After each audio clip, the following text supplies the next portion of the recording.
प्रस्तुत है हरियाणा राज्य की साप्ताहिक समाचार समीक्षा। लेखक हैं वरिष्ठ पत्रकार दिनेश गोयल, वाचिका रतिका। हमारे देश में 3 नए आपराधिक कानून 1 जुलाई से लागू हो जाएंगे। केंद्र सरकार ने इसी वर्ष 24 फरवरी को इससे जुड़ी अधिसूचना जारी की थी। यानी भारतीय दंड संहिता आईपीसी की जगह भारतीय न्याय संहिता, दंड प्रक्रिया संहिता की जगह भारतीय नागरिक सुरक्षा संहिता और साक्ष्य अधिनियम की जगह भारतीय साक्ष्य संहिता लागू हो जाएगी। नए कानून के लागू होने के बाद जो धाराएं अपराध की पहचान बन चुकी थी उनमें भी अब बदलाव होगा। जैसे हत्या के लिए लगाई जाने वाली आईपीसी की धारा 302 की जगह धारा 101 और ठगी के लिए लगाई जाने वाली धारा 420 की जगह धारा 316 लेगी। हत्या के प्रयास के लिए लगाई जाने वाली धारा 307 की जगह अब धारा 109 और दुष्कर्म के लिए लगाई जाने वाली धारा 376 की जगह अब धारा 63 होगी। इन नए कानूनों का उद्देश्य देश के नागरिकों को त्वरित न्याय देना है, साथ ही न्यायिक और अदालत प्रबंधन प्रणाली को मजबूत करना है। इन नए कानूनों को लागू करने का मकसद न केवल पुलिस की जवाबदेही को और अधिक मजबूत करना है, बल्कि आधुनिक युग में mobile, laptop, CCTV footage, video call detail, mobile पर एक दूसरे के साथ शेयर किए गए मैसेज आदि डिजिटल साक्ष्य को मान्यता देते हुए सबूत के तौर पर अमल में लाने की कोशिश है। पुलिस जांच अधिकारी को अब किसी भी शिकायत में किसी के घर की तलाशी लेने, किसी भी व्यक्ति को गिरफ्तार करने, किसी भी वस्तु की बरामदगी के समय वीडियो बनाना जरूरी कर दिया गया है, जिसमें लोकेशन, तिथि और समय आदि की पूरी जानकारी होना जरूरी कर दिया गया है, ताकि पुलिस की मनमानी पर अंकुश लगाते हुए पुलिस की छवि को सुधारा जा सके। अपराधियों को जेल से लाने व ले जाने की जगह वीडियो कॉन्फ्रेंसिंग के जरिए अदालतों में पेश करने के साथ साथ अब जांच अधिकारी, गवाह और शिकायतकर्ता को बार बार अदालतों के चक्कर लगाने की जरूरत नहीं है। अब ये सभी वीडियो कॉन्फ्रेंसिंग के माध्यम से अपनी गवाही अदालत में दर्ज करवा सकेंगे। इन कानूनों को लागू करने का मकसद पुलिस स्टेशनों में समयबद्ध तरीके से शिकायतों का निपटारा करना है, किसी भी आपराधिक मामले को जांच के नाम पर न लटकाना और अदालतों में निश्चित अवधि में फैसला सुनाने पर विशेष जोर दिया गया है।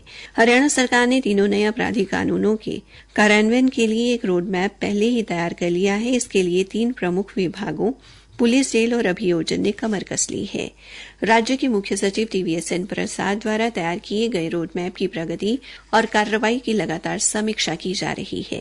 हरियाणा के IAS और HCS अधिकारियों को भी 3 नए आपराधिक कानूनों के संबंध में प्रशिक्षण दिया गया। इस प्रशिक्षण कार्यक्रम का उद्देश्य अधिकारियों को देश भर में 1 जुलाई से लागू किए जाने वाले इन कानूनों की जटिलताओं से परिचित कराना है। इसके लिए न्यायपालिका, पुलिस और अभियोजन विभाग के अधिकारियों को पिछले कई महीनों के दौरान विशेष तौर पर प्रशिक्षण दिया गया है। पुलिस विभाग द्वारा अभी तक 9000 मास्टर ट्रेनर की पहचान की गई है, जिनमें से 3045 पहले से ही राज्य प्रशिक्षण केंद्रों में प्रशिक्षित हैं।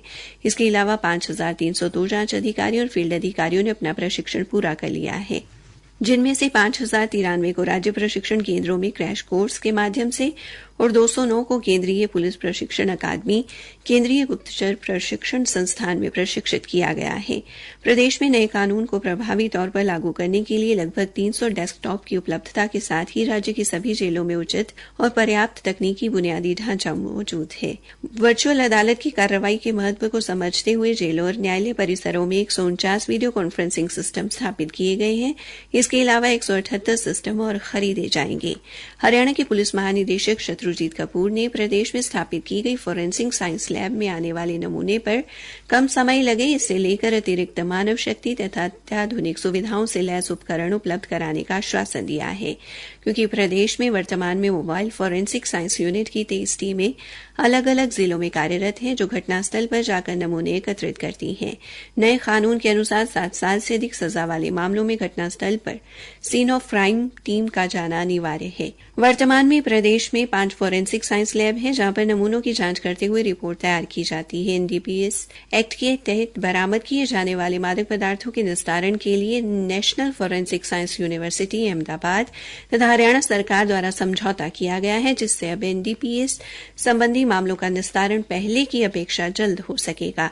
एक बात तो साफ है कि इन नए कानूनों से पीड़ित व्यक्ति को जहां न केवल इंसाफ मिलना आसान हो जाएगा, वहीं निश्चित अवधि में अदालतों के फैसले आएंगे, जिस कारण अदालतों में विचाराधीन करोड़ों मामलों की संख्या में कमी आएगी।